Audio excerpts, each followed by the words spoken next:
con, ça ose tout. C'est même à ça qu'on les reconnaît. Marcel est la flotte. Où est le vin? Je veux du vin. Heroes de puta. Bonjour à toutes et à tous, on se retrouve une nouvelle fois pour notre série où on parle de vieux films ou de films cultes qui nous ont marqués et qui sont des références à nos yeux. Aujourd'hui je suis avec Julien. Bonjour Julien. Salut Sébastien, merci pour l'invitation. Il n'y a même pas besoin de me remercier vu que c'est vraiment toujours les mêmes personnes qui parlent de films. Donc, C'est pas faux, t'as toujours trouvé personne d'autre pour me remplacer et ça j'en suis fier. non, je pense que notre binôme marche bien donc ça ne sert à rien pour l'instant. Tu vois. C'est pas faux. Quand je dis que l'industrie va mal, j'ai vu le dernier Jurassic Park, mais c'est vraiment horrible ce film. T'as pas aimé? Oh. T'as aimé le dernier Jurassic Park? Alors j'ai aimé la première partie, le côté sur l'océan là, ça c'était cool, je trouvais visuellement sympa. Après le seul problème c'est que je trouve que ça manque de danger, parce que ça se balade dans la nature, infesté de dinosaures, mais comme si tout allait bien, hein. Ah oui. Enfin, il y a juste une scène où il y a un mec, il se passe un truc à côté, mais même ça, du coup, ça en devient ridicule parce que ça se passe à côté de lui.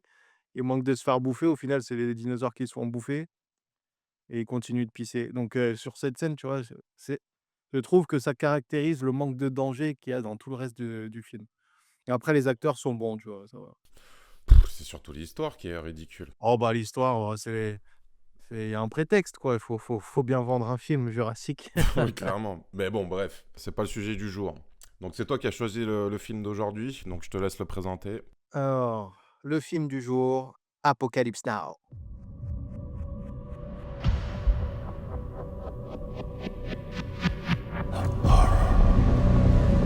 You've heard of Colonel Walter E. Kurtz? Your mission is to terminate the Colonel's command. Terminate. Terminate with extreme prejudice.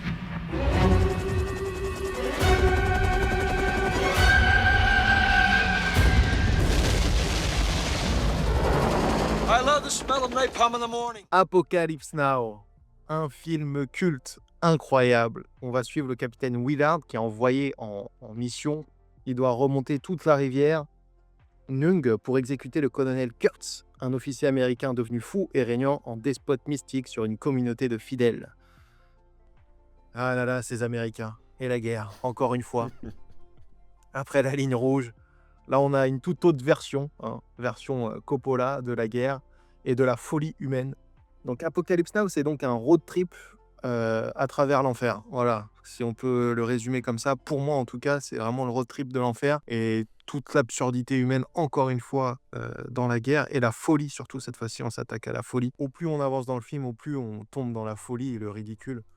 Donc là, on va parler de Apocalypse Now version longue. Tu l'as bien vu, Sébastien, on est d'accord?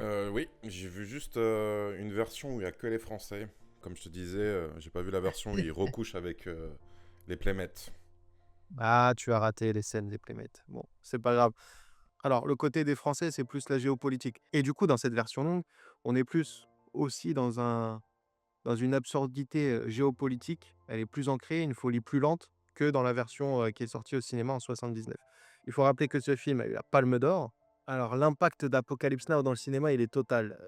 Total par son réalisateur, qui est Francis Ford Coppola, connu pour sa trilogie du Parrain, et qui revient ici en ayant tout donné, toute sa vie, toutes ses économies et toute sa folie. Ce qu'on voit à l'écran, je pense que c'est ce qu'il a vécu lui sur le tournage. Et ça se retranscrit bien, car vous pouvez le découvrir grâce à sa femme dans le documentaire Heart of Darkness, au cœur des ténèbres, qui est le nom du livre que Francis Ford Coppola a adapté pour Apocalypse Now. Comme tu as dit, c'est un film sur la folie. Donc si vraiment vous voulez aller au plus profond de la folie des cinéastes et de leur envie de créer quelque chose, il faut regarder le documentaire parce que déjà on remarque que la moitié de l'équipe est sous LSD avec Dennis Hopper au milieu de la jungle. C'est un principe de tournage qu'on ne voit plus aujourd'hui, une ambiance de tournage qu'on ne voit plus aujourd'hui, ce qui est dommageable à mon goût, mais bon, après, voilà, qu'est-ce qu'il faut pas faire pour l'art? Les référents écolos sur les tournages, là, maintenant, ils acceptent plus ça, le LSD. Et oui, quand tu vois toute la forêt détruite au napalm. Et là aussi, il y a une anecdote que vous verrez pour ceux qui sont intéressés dans le documentaire, où tu vois qu'ils ont brûlé la mauvaise forêt et qu'il y a eu des problèmes avec les hélicos de l'armée. Bon bref, ça fait longtemps que j'ai pas vu le documentaire, mais... Oui, c'est un enchaînement de conneries de prod et de ça part dans tous les sens et bon, la moitié de l'équipe est sous LSD, la moitié des kilos de Ford Coppola s'est barré aussi, parce que tu vois qu'il s'est vite aminci le coco Ouais, de ouf. et par contre, il va au bout de son idée et ça se retranscrit dans le film parce que vraiment, il vous met dans une ambiance. Mais en même temps, ce film, il est agréable, il a un rythme alors la version longue, il est quand même plus contemplatif, mais dans la version originale, si vous regardez juste, le Apocalypse Now comme ça, c'est un rythme qui est parfait, je trouve, dans le sens où il va avec la folie du personnage. Qui est au début, bon, Willard, il a une mission, il s'exécute, il a qu'une idée, c'est faire sa mission. Puis au fur et à mesure, on sent que il est fasciné parce que la mission prend du temps, il faut remonter toute la rivière. Et puis il va croiser pléthore de personnages. Et là, lui, il commence à avoir une petite fascination hypnotique envers le colonel Kurtz, mais il perd pas de vue sa mission. Et puis à la fin, spoiler alert, il va tuer le colonel et au final, ça va devenir un peu son héritier, quoi. Et il est devenu complètement fou en exécutant cette mission. Tout comme Francis Ford Coppola, au fur et à mesure du tournage, est devenu fou.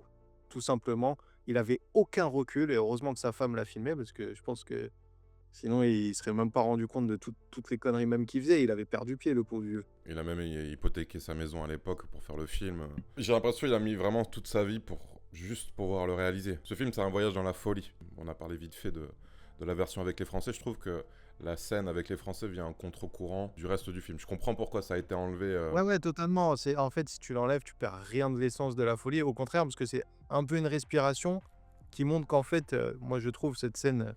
Donc on est avec des Français qui parlent du colonialisme et du peuple. Qui Le sont bon côté colonisés. du colonialisme, attention. Le bon côté. Et après, voilà, en gros, ça montre que c'est les Américains. Demain, ce sera peut-être les Anglais. Enfin, avant, c'était les Français. Après, ça a été les Anglais. Puis maintenant, c'est les Américains. Et en gros, ça montre au personnage que, gars, t'es que de passage et t'inquiète qu'après ta vie, ça continuera.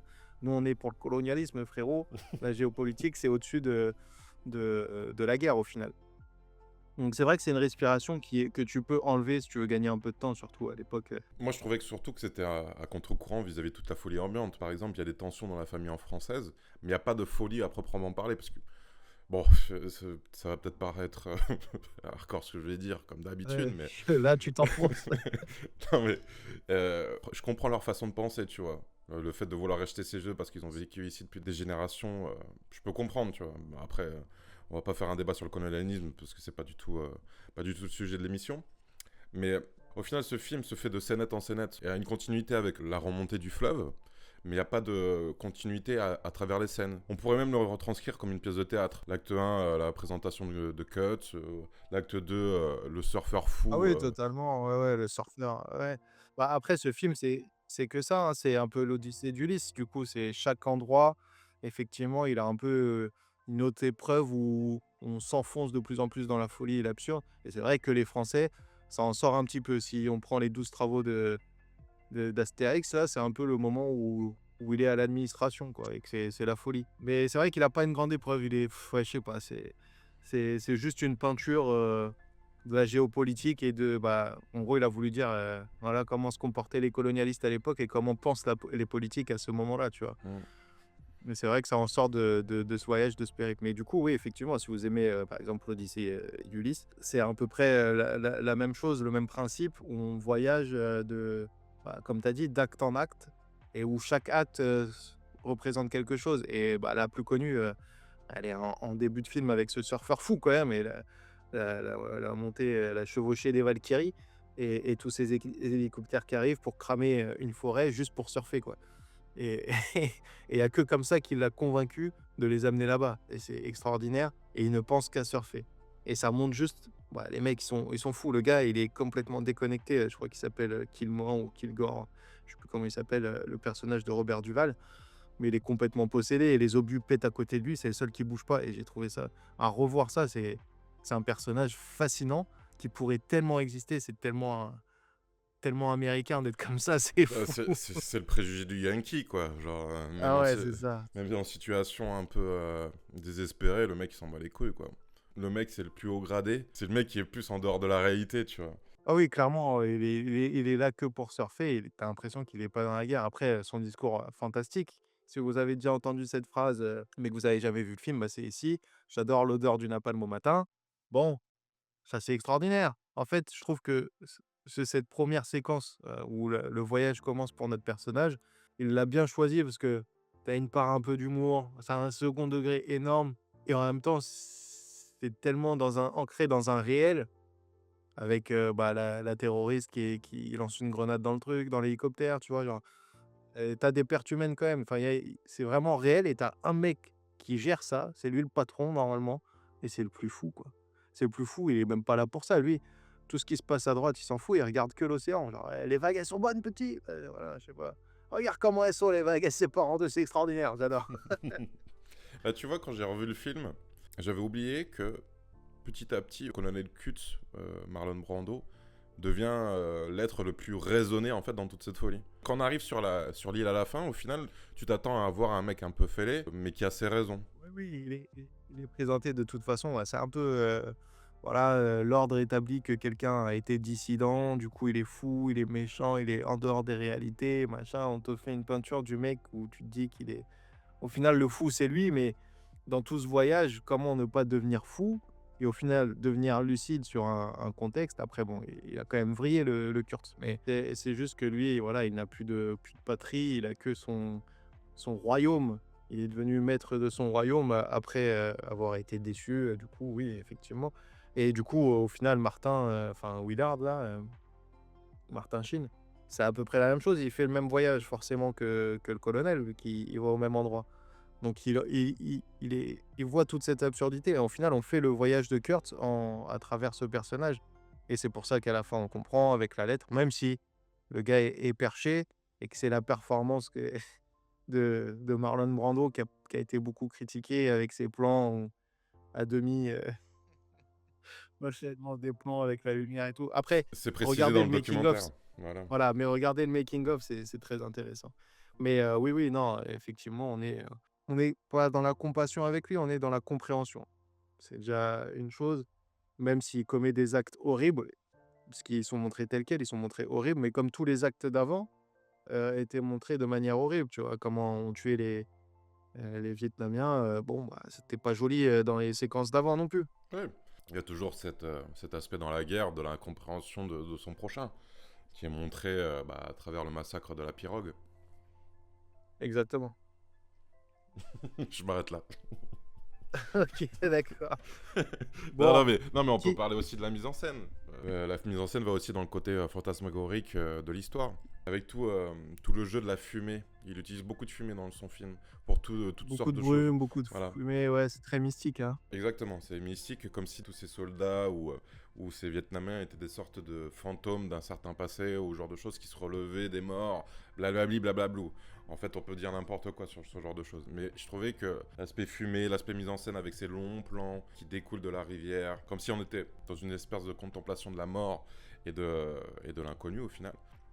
Je trouvais ça très intéressant. En fait, quand tu mets en perspective tous les plans réalisés avec comment a été le tournage, bah, tu peux te dire, oui, putain, c'est quand même un sacré génie, le Francis Ford Coppola. Même si Ouais. j'ai vu son dernier film, Megalopolis, bah là, il faut arrêter. Hein. Bon, on parle pas de ça. Non, mais il faut juste qu'il prenne sa retraite, le tonton Francis. Mais pour moi, quand tu vois la trilogie du Parrain, même si à l'époque, le 3 n'était pas encore sorti, Ouais. le Parrain plus Apocalypse Now, bah, le mec, c'est l'un des plus Bon, grands. tu t'arrêtes là, mec. Mec, Voilà. tu t'arrêtes là, t'as tué le game. C'est ça. Mais en ouais, fait. effectivement, toute cette mise en scène de brume, de semi-rêverie dans la réalité, c'est vraiment, pour moi, c'est la descente aux enfers, hein. Au fur et à mesure, on est encore dans une étape pour atteindre les enfers et au final, peut-être le côté le plus réaliste quand tu arrives à la fin. Mais tous les thèmes qu'il aborde, il les aborde avec intelligence, comment il joue avec le personnage qui est la jungle, tu vois? Au fur et à mesure où on rentre dans la jungle, la modernité s'arrête et même pour les combattants américains donc et c'est là où ils se font zapper. C'est l'instinct primaire qui ressort. Tu peux mettre cet instinct primaire en parallèle avec la scène du tigre, par Oui, exemple. totalement. En réalité, elle sert pas à grand-chose, mais tu vois aussi que l'homme face à la nature n'est pas grand-chose. Surtout les réactions du cuisinier qui est totalement en furie. Contraste avec Martin Sheen. Tu vois qu'il y a une différence aussi entre les grades et leur façon de voir la guerre. Parce que le personnage de Willard est quand même un chevronné comparé aux autres personnages du bateau. Totalement. Totalement. C'est pas la première fois où il est dans le Vietnam. Même il dit au début qu'il a fait déjà un aller-retour en Amérique et qu'il est revenu parce qu'il avait rien d'autre à faire. J'ai l'impression que le personnage de Martin Sheen est un mec qui est paumé et qui trouve dans le colonel Kutz quelque chose dans lequel il peut croire, une sorte de place où il peut aller et où il peut être. Oui, totalement. Malheureusement, sa mission fait que, mais s'il n'avait pas eu sa mission, je pense qu'il serait resté là-bas. Parce que au milieu de toute cette folie, peut-être que le colonel Kutz amène un certain raisonnement. Mais le truc, c'est que j'ai l'impression aussi, le personnage du colonel Kutz a été quand même beaucoup modifié par Marlon Brando. Et peut-être que dans le premier script original, on aurait encore plus eu cet aspect. Parce que quand tu vois le Heart of Darkness, tu vois que Marlon Brando ne sait pas du tout c'est quoi son personnage. Il improvise toutes ces scènes. Et quand tu sais que Marlon Brando est totalement perché dans la vie réelle, peut-être qu'il a mis un peu trop de son vécu dans le personnage. Clairement. Et pour revenir à Willard, effectivement, c'est un mec qui sait plus où est sa place si ce n'est à la guerre. Quand tu le vois, c'est la première scène du film. Le gars est fou avec sa chambre d'hôtel où il est arrivé complètement bourré. Alors effectivement, encore une fois, une petite anecdote, il était vraiment bourré, le Martin, et il s'est vraiment ouvert. Hein. C'est un peu DiCaprio avant l'heure dans Django. Ouais, on n'est pas... Je connais pas Leonardo DiCaprio dans la vie privée, mais là, on est sur un autre degré. Non, mais là, Martin, grosse performance, même s'il se bourre la gueule. Et avec ses hélices qui rappellent, du ventilateur qui rappelle les hélicos, sa folie. Et déjà, voilà, c'est un personnage qui est paumé, qui n'était plus à sa place, qui est qu'à sa place qu'à la guerre, et même s'il trouve ça absurde. Et c'est pour ça qu'aller dans ce chemin de cette mission envers Colonel Kurt, c'est un peu une introspection au final ce qu'il fait, parce que c'est ce qui va devenir et c'est ce qui devient. Et même s'il accomplit sa mission finale, bon, on sait effectivement, comme tu dis, qu'il aurait été capable de rester avec lui. Il faut aussi préciser que c'est le premier grand rôle de Martin Sheen et que de base, les 2 premiers jours de tournage, c'était Harvey Keitel qui avait son personnage. Et ils l'ont viré au bout de 2 jours. Voilà, c'était rapide. Ouais. Logiquement, ça accélère les castings de voir que ça pourrait pas marcher avant le tournage. Oui. Je sais pas s'il avait fait son casting, le Francis. Je sais pas.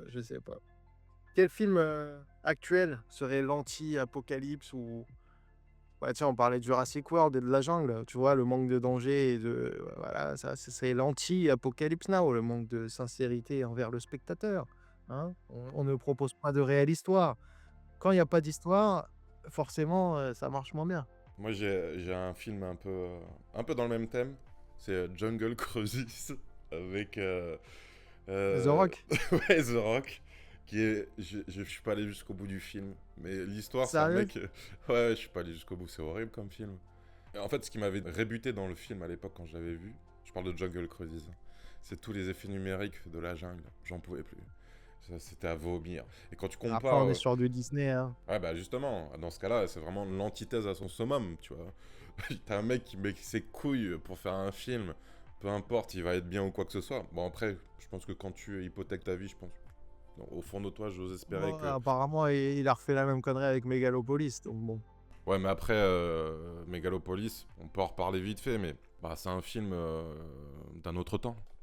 Tout simplement, pour moi, c'est un film qui aurait dû être fait dans les années 80. Je pense qu'il y aurait plus eu de compréhension vis-à-vis des effets spéciaux et du décor. Non, mais après, ça reste un réalisateur-auteur très intéressant avec ses idées visuelles et tout. Et Megalopolis, il a des flashs de génie, mais il a que des flashs, quoi. Ça vient et ça repart. Et c'est vrai que je pense qu'il est sorti à la mauvaise époque, moi, ça c'est sûr.